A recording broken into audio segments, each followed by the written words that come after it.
Okay, so I assume if you're watching this video, this is either your first time that you're trying to make outbound work for you, or you've tried outbound so far and you've literally got zero results, which is honestly the thing that happens to 99% of B2B companies who try outreach um, for deal generation.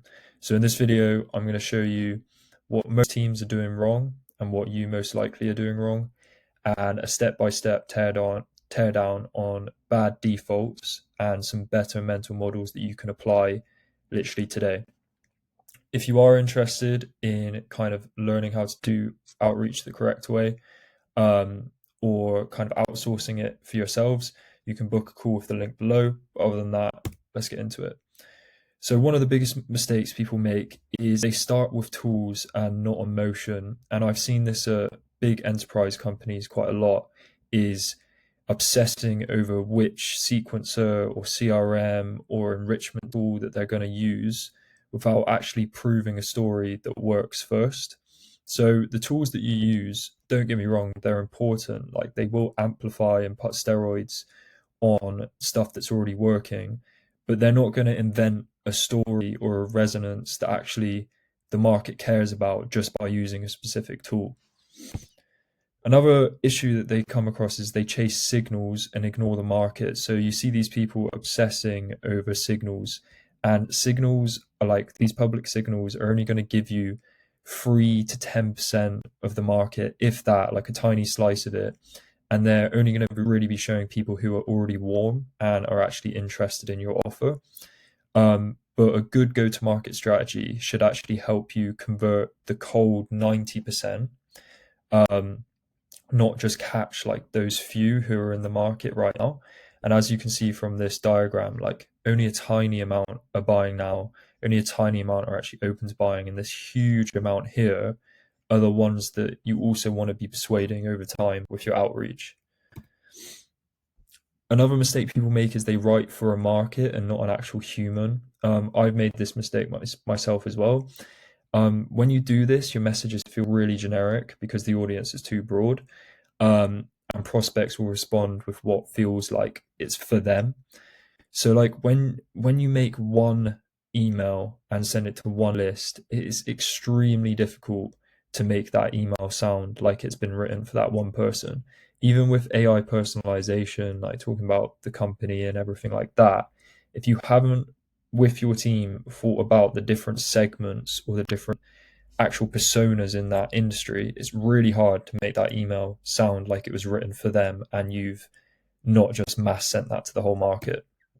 And this is what I'll get into here, is people skip granular segmentation because it's one reason they skip it is because it's really annoying and really boring, but it's so important. So that's what I was saying there, like one list and one message is likely going to get you ignored, with the caveat, if you have an unbelievable offer, then yes, like you will still get replies, you'll probably get good results. But most B2B companies don't have like an unbelievable offer that's no brainer. They're selling enterprise solutions or more like commoditized things that the market has seen before. So kind of your unique selling point is actually being able to create unique angles that they're not used to. And with narrow slices, for example, like role, context, and situation they're in, you can actually do that. You can turn something that's a boring offer everyone's seen before into something that's actually interesting. You can only do that if you really understand that specific persona's situation and actually speak in their language that they're going to resonate with. So another issue people run into is they lead with features and not angles. So you say we do X, and when they read this, they receive thousands of these cold emails per month. So you just sound like everyone else. Whereas strong campaigns, like I said before, they focus on a specific angle, a specific persona, and a specific segment. So you find the persona, maybe that's the CEO. You find the specific segment, maybe that's B2B SaaS companies, B2B vertical SaaS companies that have 9 employees. And then you find you can test different angles in that specific persona and segment. And if you test a very like 5 different angles for when you're that specific, you're way more likely to hit something that works. Another issue people run into is they spray and pray. So they think that the spray and pray approach works best. Like, I'm not saying that more volume does not equal more results, because that is true. But I'm a big believer in Alex Hormozi's way of thinking on this topic, which is basically you find what works best first. So you find that specific angle, specific persona and segment. And then once you find what works, then you add the volume in. So you do more and more of that until it stops working. Once it stops working, you try and do it better until it stops working. So doing it better in this case would be, maybe you found the angle that works for this persona and this segment and you've scaled that. Or one way you can make that email even better is maybe that's when you add in the signals. So you start like researching what they've posted on LinkedIn, researching any company press releases, stuff like that. But still focusing on that core angle for that persona, for that segment.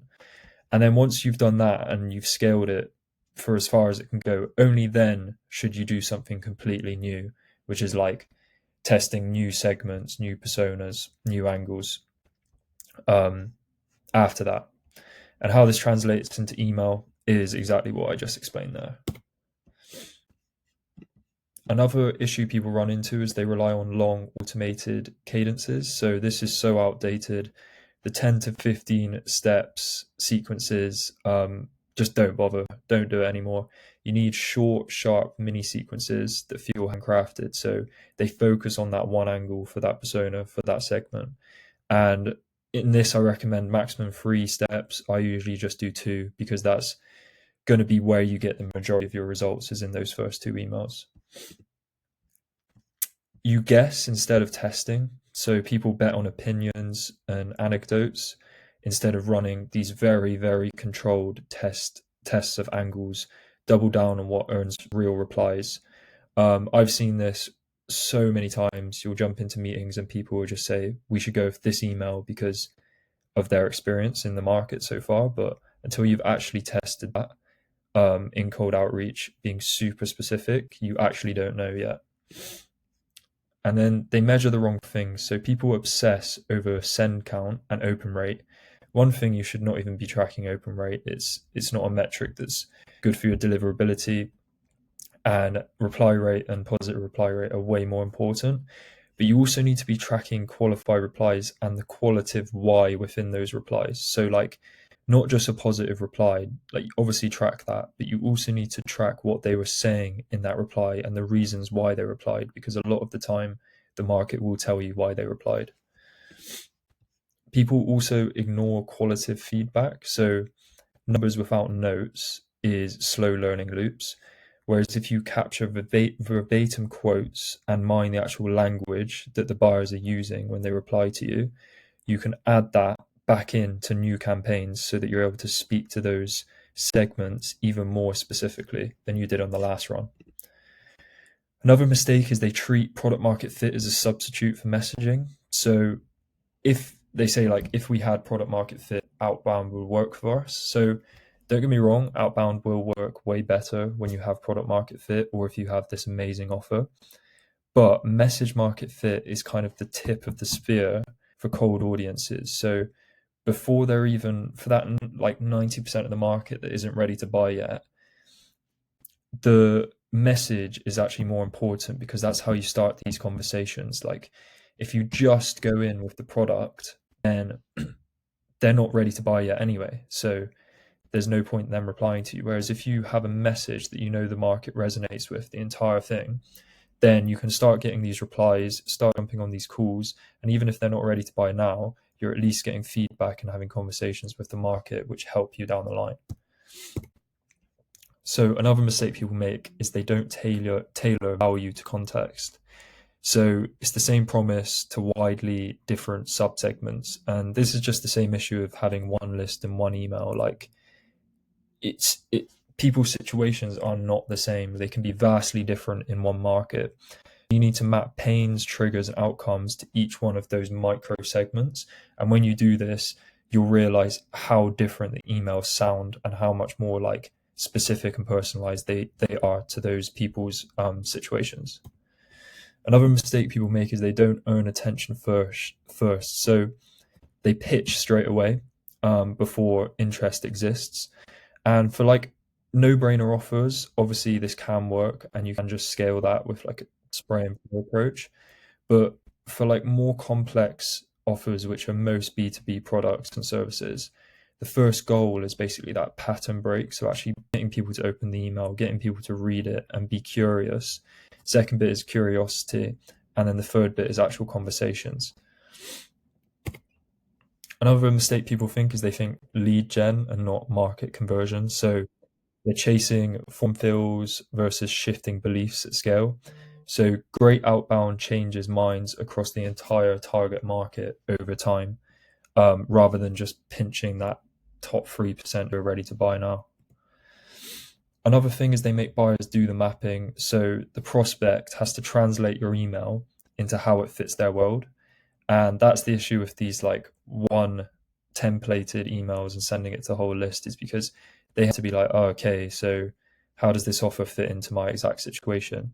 Whereas if you do the mapping for them in your email with concrete context and outcomes, then it's so much easier for them to understand, and the amount of replies you're going to get is going to skyrocket. Another mistake is they lock into rigid playbooks. So like this happens with bigger companies, is you'll have these like static cadences with really brittle rules and sunk costs into tools. So everything's very rigid. But the better way of doing this is like you keep it simple, flexible, and you let the motion evolve with learning. So you have these really quick feedback loops and you change the whole motion up like in a day, in 2 days, in a week. This is how you like basically build momentum quickly. Another thing is they stop when it only works on warm. So if your outreach only works on hot leads, then it doesn't actually work. So you need to be persistent with iteration until cold starts converting. And that's exactly what I mean by like that 90% of the market. Managing to start conversations with them is when you know that you're onto something, because they usually wouldn't reply because they're just not in the market. But if you have a message that actually spikes interest and you're speaking to them, then you're onto something good. Another thing is the shift from blasting to converting markets. So this is kind of like a summary of everything I've talked about. Granular segmentation, sharp angles, mini sequences, and faster learning loops. Once you repeat this, messes market fit turns into cold indifference, into interested conversations. So instead of having to scrap for that top part of the 3% where everyone's going for, you can start turning the whole market, having conversations with them. And although the sales cycles will be longer because you're talking to someone who's like very cold, the competition is also lower because no, they're not speaking to anyone else. You've got in there first and you've piqued their interest. So obviously it's a lot of work. If you're interested in us doing this for you and kind of helping you out with anything B2B growth related, you can book a call with the link below, and we can have a quick chat. Other than that, thanks for watching the video.